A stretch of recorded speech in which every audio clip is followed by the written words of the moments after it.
Bonjour à tous, on commence cette revue de presse au Portugal où le football reprend ses droits ce mercredi.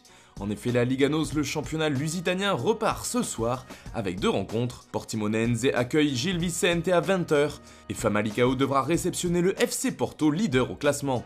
C'est l'heure, annonce tout simplement Abola sur sa une. Au pays, tous les journaux célèbrent le retour du ballon rond.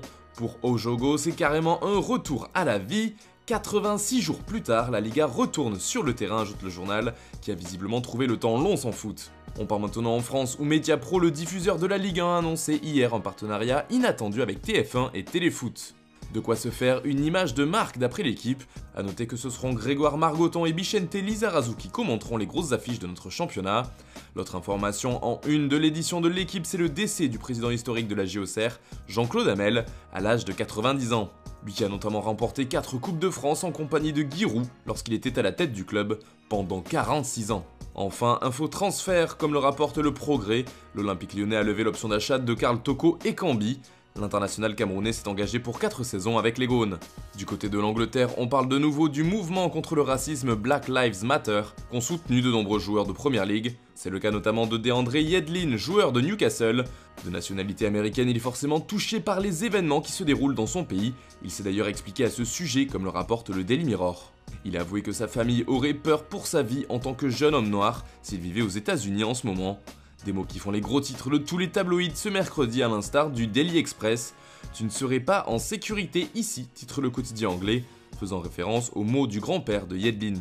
En Espagne, l'effectif du Real Madrid fait la une de Marca, et en particulier le front de l'attaque de la Casablanca, car pour la première fois depuis longtemps, elle affiche complet. En effet, Zinedine Zidane dispose de 10 joueurs offensifs, un véritable arsenal. Il y a clairement embouteillage devant, avec Gareth Bale, Vinicius, Karim Benzema, Eden Hazard, Lucas Vazquez, Mariano et Brahim Diaz, Marco Asensio, Luka Jovic et Rodrigo.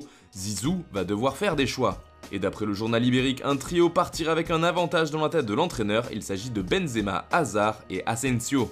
Pourtant, le Real Madrid chercherait toujours à recruter en attaque. Selon les informations du journal AS, la Casablanca a un œil sur Jadon Sancho. Elle qui cherche un titulaire en puissance pour son côté droit aurait donc choisi le jeune anglais. Lui qui a d'ailleurs des statistiques impressionnantes à tout juste 20 ans, 20 buts et 20 passes décisives toutes compétitions confondues cette saison. Souvent évoqué du côté de Manchester United, Sancho pourrait donc également aller en Espagne.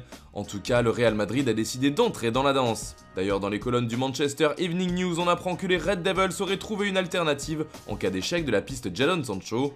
MU se dirigerait donc sur le jeune Thiago Almada. À 19 ans, il joue au Vélez Sarsfield dans le championnat argentin. Son profil intéresserait beaucoup Manchester puisqu'il peut à la fois évoluer sur les deux côtés de l'attaque, mais également en pointe. Affaire à suivre.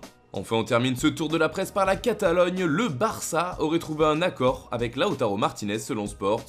Le quotidien parle d'un contrat sur 5 saisons avec un salaire de 12 millions d'euros par an. Toujours d'après le média barcelonais, l'Inter a déjà renoncé à son attaquant vedette, mais n'a pour l'instant conclu aucun accord avec le club Blaugrana. Autres informations concernant le mercato du Barça, le PSG mettrait des bâtons dans les roues du club catalan sur 2 dossiers.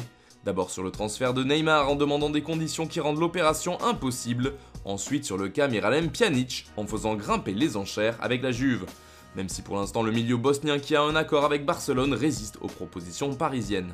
Enfin, Ousmane Dembélé fait la une de Mundo Deportivo ce mercredi.